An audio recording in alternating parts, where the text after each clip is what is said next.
You have a choice coming up in your food supply, and it's related to how you vote. RFK Jr. is doing nothing in regards to the thing I thought he was going to do, but he's doing a lot in regard to food. And maybe this is him making a plan to, do triage. Everybody eats. Therefore, everybody is being harmed by what's been done to the food supply. And it's not just the insanity of the food pyramid, which we've talked about a bunch. It is the insanity of what is allowed in our food. RFK Jr. spoke about this. And by the way, I have learned that wherever RFK Jr. goes in the world, he takes music with him. And whenever he talks, music starts to play. Hi, I'm Robert F. Kennedy Jr. I'm the Secretary for the Department of Health and Human Services.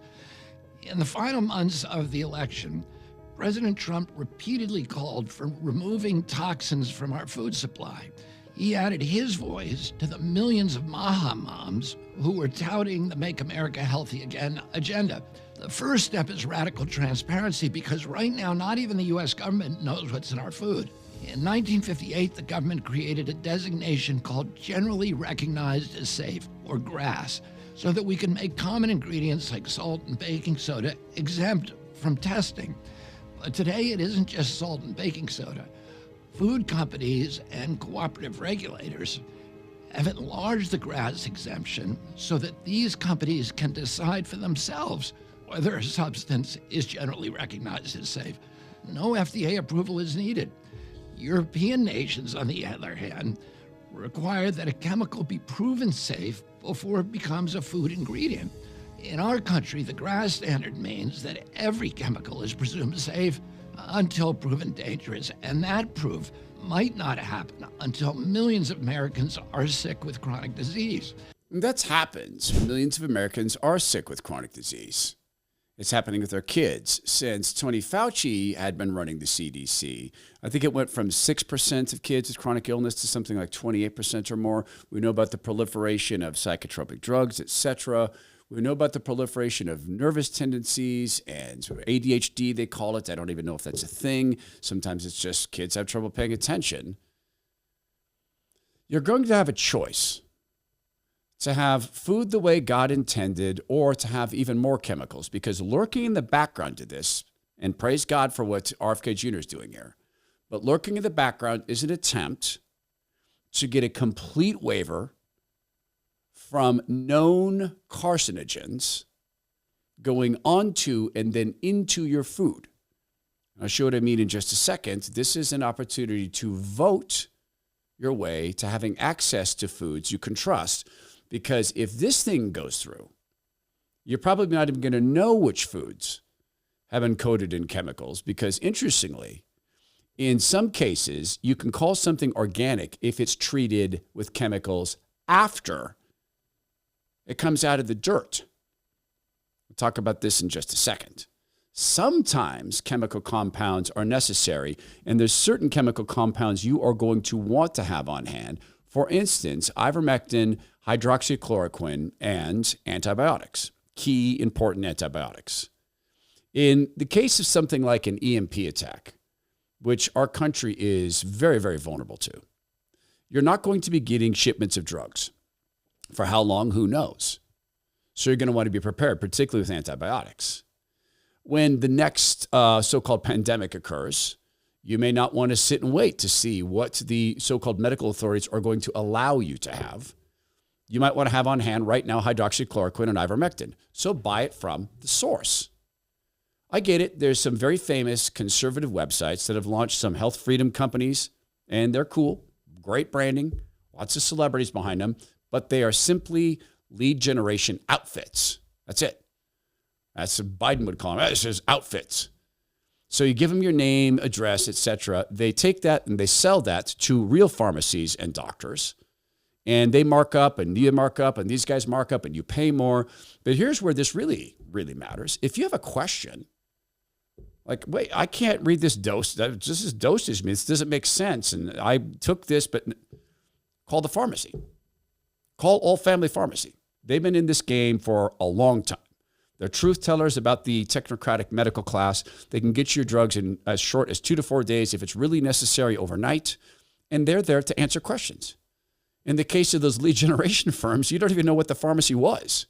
You also don't know who the doctor was. In this case, with All Family Pharmacy, you can know both those things. If you have any questions, they know how to work with people who have insurance and people who don't. So be prepared now. Click over to allfamilypharmacy.com/Herman for 10% off with promo code Herman10. Don't wait to be prepared. Don't wait to see what they're going to ban next time.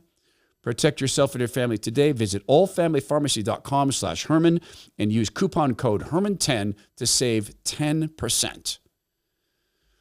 This is a woman with Moms Across America. She's one of the founders of Moms Across America, and she has some news for us in regard to what the food technocrats want to do, or agri-farming. Her name is Zen Honeycutt. I would say this is the biggest fight that we've ever had in America for our health. What's happening right now is that Bayer is hemorrhaging money because of the use of glyphosate in big agrochemical farming. Because their chemicals can cause non-Hodgkin's lymphoma, along with endocrine disruption, birth defects, nervous system damage, neurological damage, damage to sperm, and can even androgenize baby girls. Well, now Parkinson's is a big deal from Paraquat, and ChemChina and Syngenta are very worried about lawsuits happening regarding that. So what's happening is they are trying to stop these lawsuits. And the way that they're doing that is they are going to our state senators and state representatives, and they are being hoodwinked and convinced or bought out to support bills that will give these chemical companies complete immunity from liability. And it's, as you mentioned in the article, it's even worse than vaccine companies, because the vaccine companies have a special court system, and the vaccine manufacturers have to put aside 75 cents for every vaccine to a special fund. But the pesticide companies don't want any of that. We are very concerned about Georgia. We think it's going to pass in Georgia. And when it passes in Georgia, Bayer and ChemChina, which are, by the way, foreign companies, German and Chinese companies that are manipulating our American state laws, they are going to push for federal. They have a bill ready and waiting. And if this passes federally, that means all across the country, no agrochemical company will be able to be sued if somebody gets cancer or loses a child or has nervous system damage from their chemicals. So let's look at this from God's perspective. And that's dangerous because we can't think like God, but we can consult his word. We can spend time with Christians more mature than us. God doesn't argue with himself. What is it that he provided the entire species of humans and, for that matter, animals? It's called common blessings. God has brought them down on the righteous and the unrighteous alike. Food, water, sunlight, air. Look at this from God's perspective. You're going to give these companies with interesting backgrounds, like go read about Bayer and the Holocaust. Fascinating stuff. We're going to give them a waiver so that they can literally spray anything on our food and not tell us, and have no liability. You have liability if you're driving a car and it burns. You have liability if it turns out the toaster you sell can start on fire. You have liability if a baby spoon turns out to have a small little piece in it and the baby chokes, and you should have liability. Our food supply? This is something worth talking to legislators about and telling them to stop this. The only reason something like this would pass is money or grift. It cannot be because of the health of people. So please get in touch with your legislators and tell them no on these waivers, particularly if you live in the state of Georgia. Don't do this to the common blessings God provides.